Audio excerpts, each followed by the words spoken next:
Hello everyone, welcome to another video of this revision series.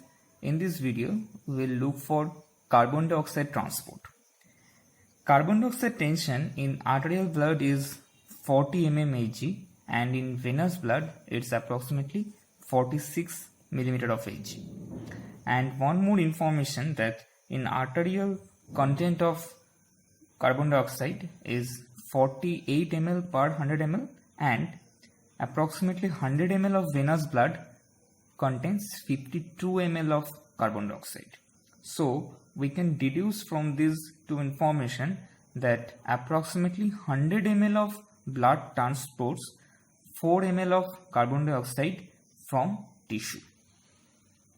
So approximately 4 ml of carbon dioxide is being exchanged per 100 ml of blood flow from tissue. And carbon dioxide is transported in three forms. The majority in the form of bicarbonate, approximately 70%, 23% as carbaminohemoglobin, and remaining 7% in physical solution, that is carbon dioxide just getting dissolved in the plasma. So as carbaminohemoglobin, carbon dioxide gets attached with the amino group of the hemoglobin or the globin part of the hemoglobin, and it's form a reduced form, or sometimes it binds with the amino group of the protein to form carbaminoprotein. But it is a very slow reaction, so only 23% carbon dioxide is transported in this form. As bicarbonate, approximately 70% carbon dioxide is transported.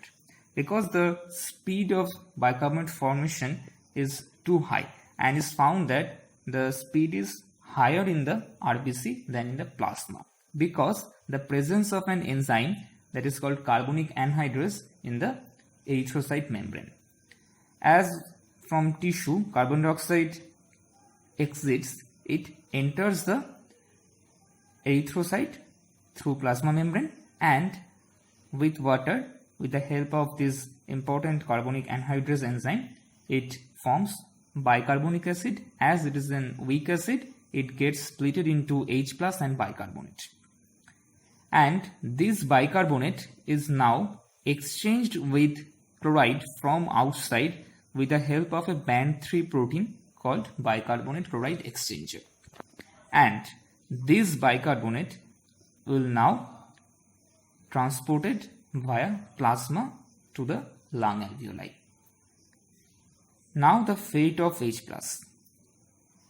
As in the tissue, already hemoglobin is deoxygenated because in the tissue there is demand of oxygen, as we have already discussed in the previous video. So this deoxyhemoglobin is now proton acceptor and it attracts this H+, so the deoxyhemoglobin is now turned into reduced hemoglobin, and this reduced hemoglobin can combine with carbon dioxide to form carbaminohemoglobin, that we have already discussed, that carbon dioxide binds with the amino group of the reduced hemoglobin to form the carbaminohemoglobin.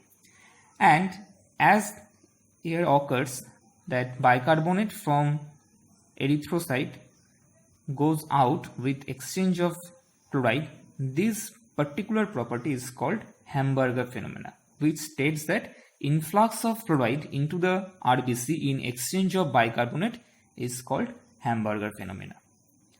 In the lung, the reverse occurs, that is, from oxygenated hemoglobin, which is more acidic, it releases H+ more, and as it releases H+, this H+ now combines with the bicarbonate that is transported by plasma to form H2CO3, and this H2CO3 now splitted into H2O and carbon dioxide, and this carbon dioxide, as it is gas, it is expelled out via the respiratory system. So this is the carbon dioxide transport, and there is Haldane effect as like Bohr effect in the oxygen transport. It states that release of oxygen in tissue facilitates carbon dioxide uptake by the RBC. This is as simple as that. So this is all about carbon dioxide transport. Thank you guys.